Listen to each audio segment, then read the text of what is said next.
নুসরাত ফারিয়াকে গ্রেপ্তার দেখানোর ঘটনায় ব্যাপক প্রতিক্রিয়া। বাংলাদেশের সুপরিচিত অভিনেত্রী নুসরাত ফারিয়াকে আটকের পর হত্যা চেষ্টা মামলায় গ্রেপ্তার দেখানোর ঘটনায় ব্যাপক প্রতিক্রিয়া দেখা দিয়েছে। রবিবার আটকের পর সোমবার আদালতের আদেশে তাকে কারাগারে পাঠানো হয়েছে। সামাজিক মাধ্যমে অনেকেই বলছেন, আওয়ামী লীগ আমলে বাংলাদেশের প্রতিষ্ঠাতা রাষ্ট্রপতি শেখ মুজিবুর রহমানকে নিয়ে সরকারি উদ্যোগে বানানো সিনেমায় অভিনয়ের জন্যই ফারিয়াকে এখন শাস্তি দেওয়া হচ্ছে। আদালতে রাষ্ট্রপক্ষের আইনজীবী অবশ্য জানিয়েছেন, ফ্যাসিস্ট হাসিনার সহযোগী হওয়ার কারণে নুসরাত ফারিয়াকে গ্রেপ্তার করা হয়েছে। কে এই নুসরাত ফারিয়া?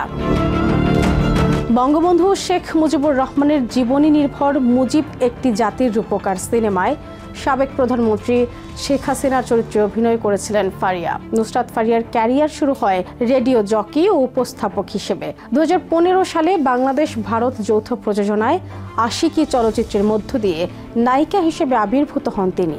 চলচ্চিত্রের পাশাপাশি গানও করেন ফারিয়া। জুলাই আগস্টে কোথায় ছিলেন ফারিয়া? কি লিখেছিলেন ফেসবুকে? গত বছর জুলাই মাসের প্রথম সপ্তাহের ঘটনা। সে সময়ে দেশের জিপিএ 5 পাওয়া শিক্ষার্থীদের সংবর্ধনা সহ বেশ কিছু আয়োজনে অংশ নিয়েছিলেন নুসরাত ফারিয়া। সেসব ছবি তিনি ফেসবুকে পোস্ট করেন। সপ্তাহখানেক পর 12 জুলাই ফারিয়া এক ফেসবুক স্ট্যাটাসে জানান, ভালোভাবে কানাডা পৌঁছেছেন। পরবর্তী সময়ে কানাডার ক্যালিগরি শহরের বেশ কিছু আয়োজনে অংশ নেন এই অভিনেত্রী। সেসব ছবি ফেসবুকে পোস্ট করতে থাকেন। এসব আয়োজনে তার সঙ্গে ছিলেন জায়েদ খান সহ অনেকে। দেশে শিক্ষার্থীদের দাবি সরকার না মানায় ক্রমেই জুলাই আন্দোলন পরিস্থিতি খারাপের দিকে যেতে থাকে। জড়ো হতে থাকেন দেশের বিভিন্ন প্রতিষ্ঠানের শিক্ষার্থীরা। তাদের নানাভাবে বাধা দিতে থাকে স্বৈরাচারী সরকার। পুলিশের গুলিতে নিহত হন রংপুর বিশ্ববিদ্যালয়ের শিক্ষার্থী আবু সাইদ সহ 6 জন। এই খুনের প্রতিবাদে সারা দেশে বিক্ষোভ করেন শিক্ষার্থীরা। এই ঘটনায় দেশ যখন উত্তাল, তখন প্রতিবাদে ফেসবুকে সোচ্চার থাকতে দেখা যায় নুসরাত ফারিয়াকে। সরকারের বাহিনী একের পর এক শিক্ষার্থীদের ওপর গুলি ছোড়ে। 18 জুলাই নুসরাত ফারিয়া তার ফেসবুক স্ট্যাটাসে শিক্ষার্থীদের জানাজা দেওয়ার একটি ছবি পোস্ট করে লিখেছিলেন, জাতি হিসেবে এর চেয়ে দুঃখজনক আর কিছু নেই। সেই পোস্ট হাজারের বেশি ভক্তরা ভাগাভাগি করে নেন। শিক্ষার্থীদের পাশে থাকায় অনেকেই তার প্রশংসা করেন। সরকার বিরোধী আন্দোলন তখন এক দফায় রূপ নিয়েছে। তখনও সোচ্চার ছিলেন এই নায়িকা। তিনি আগস্টের 3 তারিখে বৃষ্টিতে ভিজে শিক্ষার্থীদের আন্দোলনের ছবি পোস্ট করেন।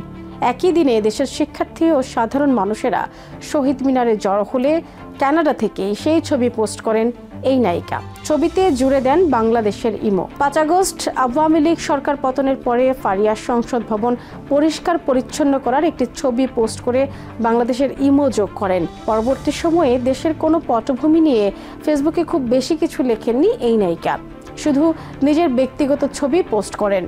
এর মধ্যে দেশে বন্যা হলে ফেসবুকে সরব হয়েছিলেন এই চিত্রনায়িকা। গত বছর আগস্টের পর তাকে মডেলিং, উপস্থাপনা ও অভিনয় নিয়েই থাকতে দেখা গেছে। নুসরাত ফারিয়ার বিরুদ্ধে মামলার বিবরণ।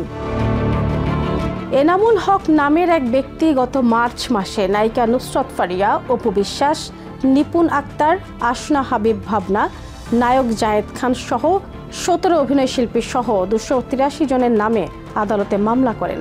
আদালতের নির্দেশে ভাটারা থানা গত 29 এপ্রিল তা এজাহার হিসেবে লিপিবদ্ধ করে।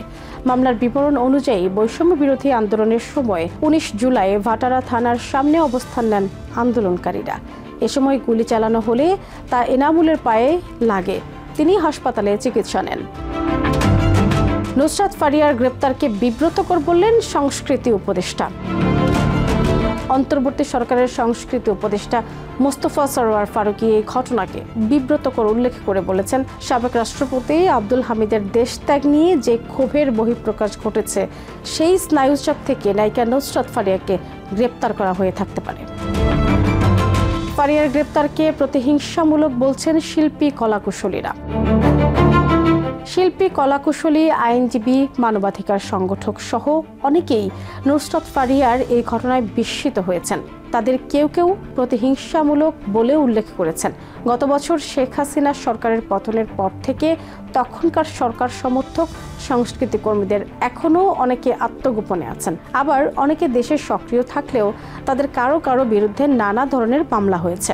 কোনো ধরনের রাজনৈতিক কর্মকাণ্ডে সক্রিয় ছিলেন না এমন অনেককেও এসব মামলার আসামি করা হয়েছে। নিউ ইয়র্ক থেকে সম্প্রচারিত TVN 24 টেলিভিশন বিশ্বজুড়ে বাঙালির কণ্ঠস্বর।